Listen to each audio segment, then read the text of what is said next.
Sige, hindi ko magnanakaw. Sige. Ano yan? Ba't maluluto ka?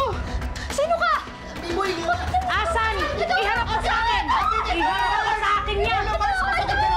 Hindi! Eh, masasaktan ka talaga! Sige, subukan! Halika, subukan mo! Subukan mo! Subukan mo to! Ay! Ano ba kayo? Si Biboy ito! Bagong dating sa Bukang Liwayway, nagdi-deliver ito ng mga gamit.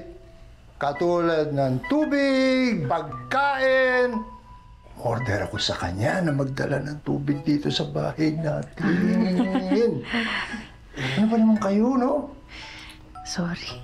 Pasensya na po kayo kung nagulat ko kayo, ha. Nagpaalam po kasi ako kay Lola Mars kung pwede maki-CR.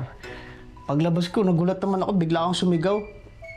Oh, pasensya ka na. Bukod kay Lolo Mars, hindi kami sanay na may ibang lalaki dito. Pasensya na. Pero madali lang naman kami masanay. Taka namin. Talaga ba? Nako, okay lang ho yun. Kung may kailangan po kayo pa-deliver or kayo po mismo may pupuntahan, sabihan niyo lang ako. Nagta-tricycle din po kasi ako eh. Sige, sige. Mamaya. Sige po.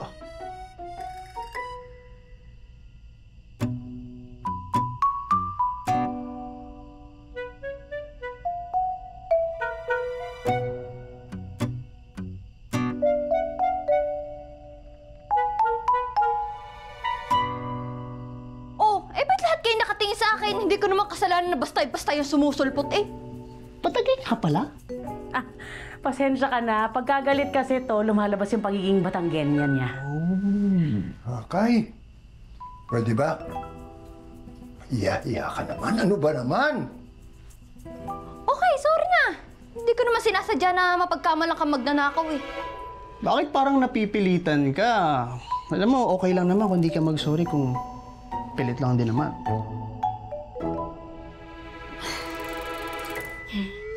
B-boy, sorry ha. Hindi ko naman sinasadya na mapagkamalang kang magnanakaw. Okay na? Yan. Pwede na, sige. Napatawad na kita.